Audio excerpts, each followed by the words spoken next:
नमस्कार दोस्तों, मैं परम आप सभी का अपने यूट्यूब चैनल परम कैंपस में स्वागत करता हूं। सीरीज 4 है। इसके पहले फर्स्ट, सेकंड और थर्ड सीरीज मैंने वीडियो अपलोड कर दिया है।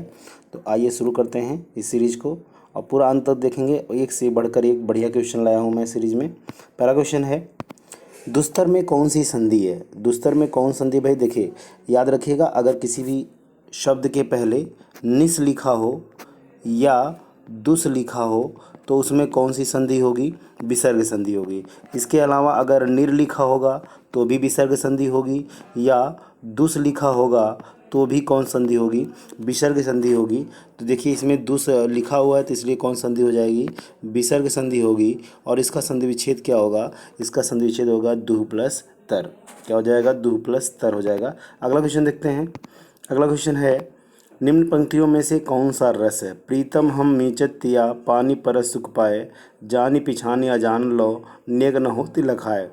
तो इसमें कौन सा होगा भाई? श्रृंगार रस की बात आ रही है, प्रीतम की बात आ रही है। तो प्रीतम का अगर आ रहा है प्रयोग तो इसका मतलब है कि कहीं ना कहीं श्रृंगार से संबंधित है।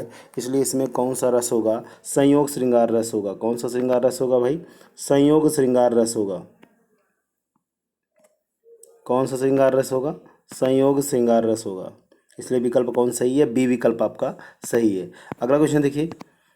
अगला क्वेश्चन है, दिए गए वाक्यांश के लिए एक शब्द का प्रयोग कीजिए। समान रूप से आगे बढ़ने की चेष्टा। सामान्य रूप से आगे बढ़ने की चेष्टा को क्या कहा जाता है? प्रतिस्पर्धा कहा जाता है। क्या कहा जाता है? प्रतिस्पर्धा। और किसी जवाब को, किसी का उत्तर या किसी प्रश्न का उत्तर देने के तुरंत विचार जो उत्पन्न होता है दिमाग में, उसे क्या कहा जाता है? प्रत्युत्पन्न मति कहा जाता है। और किसी के द्वारा किए गए उपकार को पुनः उसके उपकार करना, उसे क्या कहा जाता है? प्रत्युपकार। इसलिए विकल्प कौन सही इसमें होगा? बी विकल्प आपका सही है। अगला क्वेश्चन देखते हैं।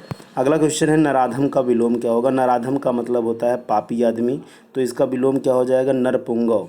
नरपुंगव कौन सा विकल्प है भाई? बी विकल्प आपका सही है। और नरपुंगव का, पुंगव का मतलब क्या होता है? पुंगव का मतलब होता है भाई, पुंगव का मतलब होता है श्रेष्ठ। पुंगव का मतलब क्या होता है? श्रेष्ठ होता है। ठीक है, पुंगव का मतलब क्या होता है? श्रेष्ठ होता है। इसलिए विकल्प कौन सही है? बी विकल्प आपका सही है। अगला क्वेश्चन देखते हैं। अगला क्वेश्चन है कि नीचे लिखे वाक्य में कौन सा विराम चिन्ह छूटा हुआ है? खद्दरधारी राजनेता देश को गुलाम बना के छोड़ेंगे। ये किसी के द्वारा कहा गया कथन है। इसका मतलब है कि इसमें कौन सा विकल्प सही है? डी विकल्प सही है। डी विकल्प अवतरण चिन्ह। अवतरण चिन्ह को और एक नाम से जानते हैं, क्या है वो? उद्धरण चिन्ह के नाम से जानते हैं। किस नाम से जानते हैं?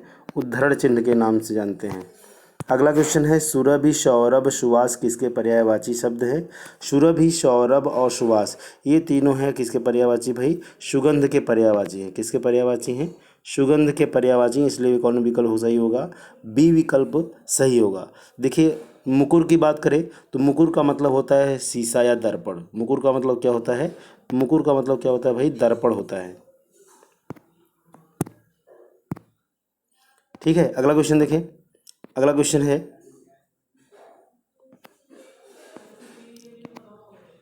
अगला है, किस विकल्प में मुहावरे का भावार्थ सही है? पेट पर लात मारना बुरी तरह पीटना गलत है। किसी का हक छीनना कहते हैं पेट पर लात मारना। पहाड़ टूटने का मतलब होता है मुसीबत आना, अतिवृष्टि होना नहीं होता है, गलत है। बगले झाँकने का मतलब होता है दरकिनार करना या बहाना करना।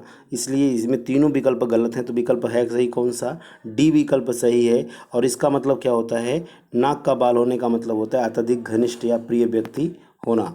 अगला क्वेश्चन है, निम्न विकल्पों में शुद्ध युग्म के अर्थभेद में कौन सा गलत है? कल्पना, कल्पना। कल्पना का मतलब दुखी होकर बिलखना और कल्पना का मतलब मूर्त विचार, ये बिल्कुल सही है। कांति का मतलब होता है चमक। क्लांति का मतलब होता है थकावट। क्लांति का मतलब क्या होता है भाई?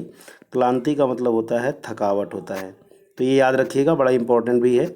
थकावट होता है। और ये पिट के एग्जाम के लिए रामबाण है भाई। पिट के एग्जाम में इससे क्वेश्चन आता भी है।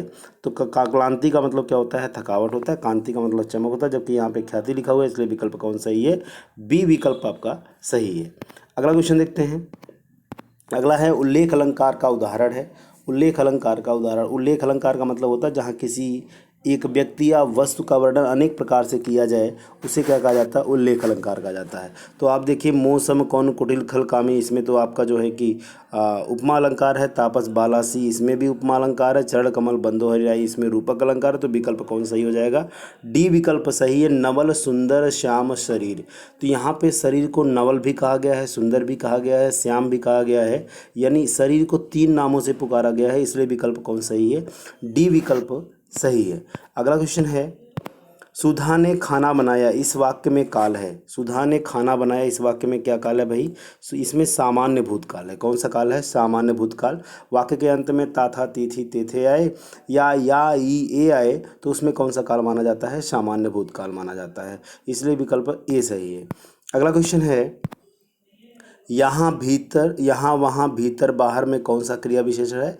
क्रिया विशेषण की बात अगर करें, क्रिया विशेषण अर्थ के आधार पर 4 भेद होते हैं, स्थानवाचक, रीतिवाचक, परिमाणवाचक, कालवाचक। स्थानवाचक के 2 भेद होते हैं, एक होता है स्थितिवाचक और एक होता है दिशावाचक।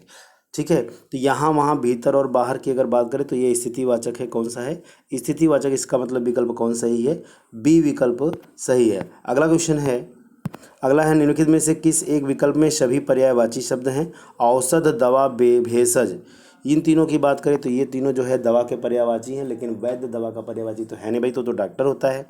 अलौकिक, लोकोत्तर, इसमें से गड़बड़ हो रहा है। जलाशय, सरोवर, पुष्कर, तड़ाग, ये तीनों किसके पर्यायवाची हैं, तालाब के पर्यायवाची हैं।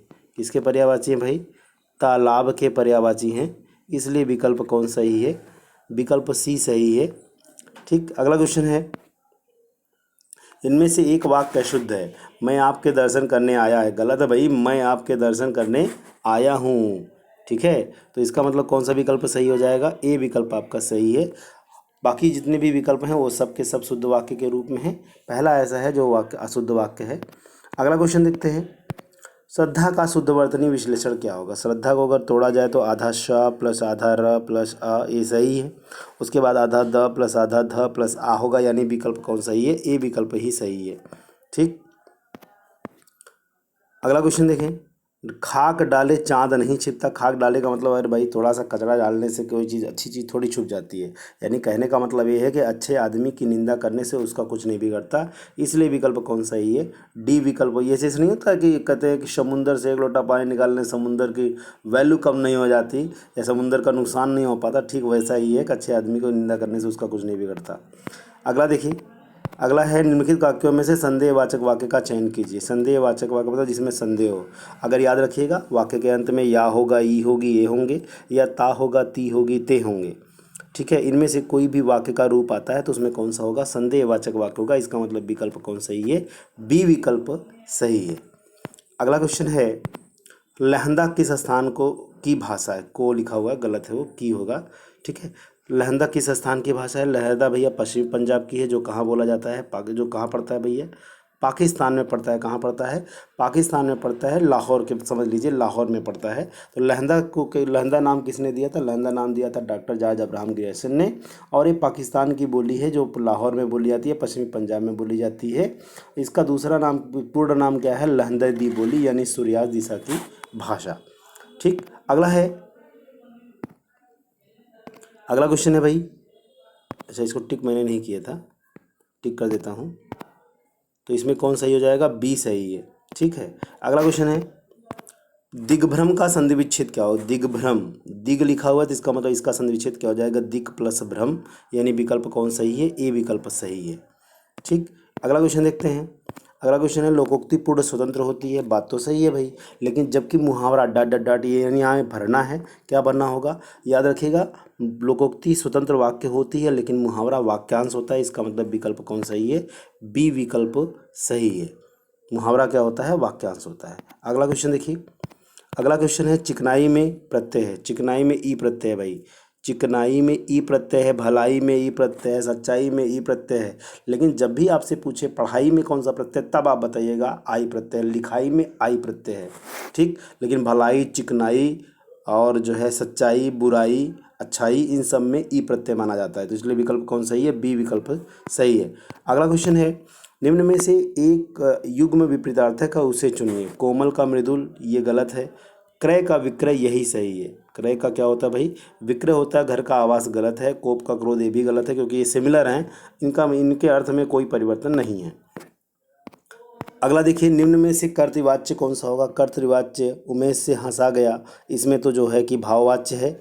उमेश से हंसा गया, इसमें कौन सा भाववाच्य है भाई, भाववाच्य है।